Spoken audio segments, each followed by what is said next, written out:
remobiliser à nouveau. Et vous voyez donc, il n'est pas en place sur place, mais le parti en marche. C'est ça, c'est ça. Pourtant, Madame Nguessan, certains estiment que le PDC-RDA critique donc la gouvernance du RHDP sans proposer d'alternatives concrètes et surtout crédibles. Pour reprendre le pouvoir, Valérie Yapo accuse même Tidiane Thiam, je cite, de mettre la vie des jeunes en danger. Ce qui est intéressant parce que vous, justement, vous prônez la jeunesse donc, dans votre engagement.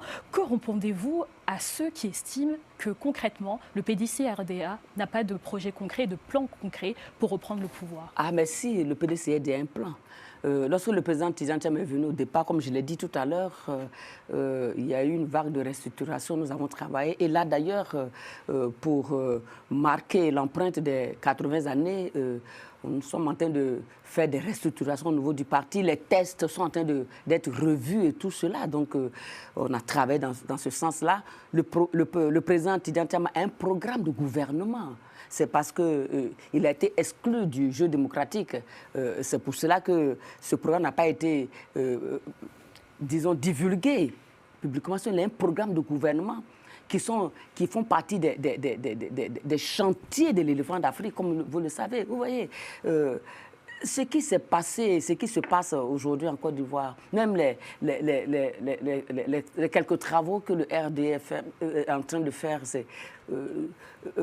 ces travaux-là font partie un peu des chantiers de l'éléphant d'Afrique, le programme de gouvernement du président Henri Konan Bédié, dont le président Cheikh Tidiane Thiam fait partie de ceux qui ont initié ça. C'est pour dire quoi que ceux qui disent que les jeunes sont laissés de côté, ils ne sont pas au courant. Je pense qu'ils doivent mieux s'informer. Et puis, je voudrais dire à ceux qui critiquent le PDC-RDA, ceux qui ne sont pas dedans. Parce que nous, au sein du collège des vice-présidents, dont je fais partie, nous avons mis en place beaucoup de commissions. Beaucoup de commissions, des commissions de réconciliation, discipline et autres, de cohésion. Et nous travaillons. Lorsqu'il y a un problème, qu'un militant ne comprend pas, il a des préoccupations, mais il vient voir les vice-présidents. Au niveau du secrétariat exécutif, dont le ministre Yapo Kalis est le secrétaire exécutif en chef, et je voudrais profiter ici pour le féliciter aussi pour le travail qu'il a bas sur le terrain. Il y a toujours des séances d'information. On informe les militants. Alors il faut chercher, il faut aller à l'information. Parce que ça ne sert à rien de dire ce qui n'est pas forcément vrai.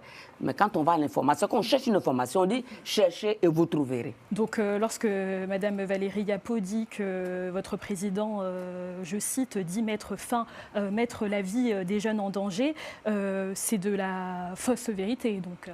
Mais pour faire le programme de gouvernement du président Tidiane Thiam, c'est lui-même le président Tidiane Thiam qui a pris des jeunes au niveau du PDC-RDA, plus d'une centaine de jeunes, avec lui-même à la supervision pour travailler en vue de mettre en place le programme du gouvernement. C'est lui, le président Cheikh Tidiane Thiam.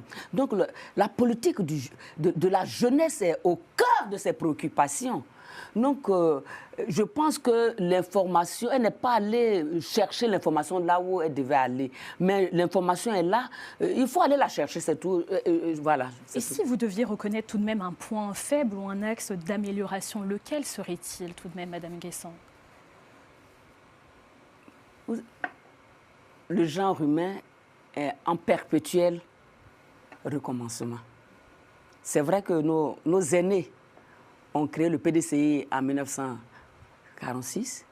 Avant le PDC-RDA, il y a eu l'abolition du travail forcé. Il y a eu ensuite la création du syndicat agricole africain. Ensuite, la création du PDC-RDA, les indépendances. C'est vrai. Mais il y a eu la bonification. Il y a eu de l'amélioration. Donc, un parti doit pouvoir faire son autocritique et puis avancer pour faire ses corrections. Aussi bien le PDC-RDA que les autres partis. Parce que si on ne s'améliore pas, si on ne fait pas je vous ai dit tout à l'heure qu'il y a eu des restructurations au niveau du PDC-RDA. Je vous ai dit qu'en vue même de préparer les 80 ans de l'anniversaire des 80 années, on a mis en place des commissions pour travailler, pour voir qu'est-ce qu'il faut revoir. Parce que 80 années, nous, on n'était pas encore nés. Nous sommes nés dans les années 60. Vous, peut-être encore moins. Et donc, 80 années, c'est pas maintenant. Ça voisine les 100 ans. Donc, c'est normal que beaucoup de choses soient obsolètes, qu'il faut changer la donne maintenant. Même à l'Assemblée nationale, nous, il y a des lois, des décrets que nous actualisons parce que nous les trouvons dépassés. Donc c'est normal qu'on puisse changer certaines choses au niveau de notre parti. Donc actuellement, quelle est votre priorité, si je puis dire, absolue pour les prochains mois qui arrivent? Notre priorité, c'est quoi? C'est de dire aux militants PDCI-RDA que le PDCI-RDA est un parti qui est vivant, est un parti qui est debout. Nous voulons dire aux militants PDCI-RDA, quel que soit où ils sont, qu'ils soient en Côte d'Ivoire ou à l'extérieur de la Côte d'Ivoire, qu'ils peuvent faire confiance au PDCI-RDA. Nous voulons leur dire que le président Cheikh Tidiane Thiam n'est pas présent sur le territoire ivoirien, mais les réformes qu'il a entamées permettent au parti de pouvoir travailler. Et quel que soit l'endroit où le parti est, le parti travaille.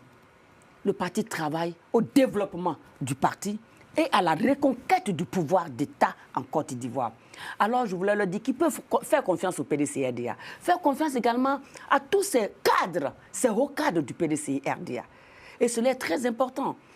Tout en place, nous, par exemple, à Yopougon, il y a 2 vice-présidents qui sont sur place. Il y a mon fils Diaoufoué, qui est vice-président également. Il y a moi aussi. Il y a des membres du bureau politique. Et il y a des personnes, des cadres au niveau du parti pour faire fonctionner le parti. Voilà. Il y a des militants de base. Et donc, je voudrais leur dire d'être sereins. D'être sereins, de faire confiance à leur parti et de travailler à la remobilisation afin que le PDCI-RDA puisse glaner encore des lauriers. Madame Guessant, on arrive à la fin de l'émission. Quel rôle vous souhaiterez, vous, jouer personnellement dans cette évolution, étant donné, comme je l'ai dit, vous avez plusieurs casquettes de députée et également de vice-présidente? Oh, vous voyez, c'est difficile de parler de soi. Mais ce que nous pouvons jouer comme rôle, c'est aider. Aider toujours le président Cheikh Tidiane Thiam, le PDCI-RDA, à pouvoir avancer et atteindre nos objectifs. Notre objectif, c'est quoi? C'est la reconquête du pouvoir d'État en 2030. Alors, ce que nous pouvons faire, c'est aider vraiment le PDCI-RDA, de mettre de côté des ambitions personnelles et démesurées. Ce n'est pas nous qui sommes importants, c'est le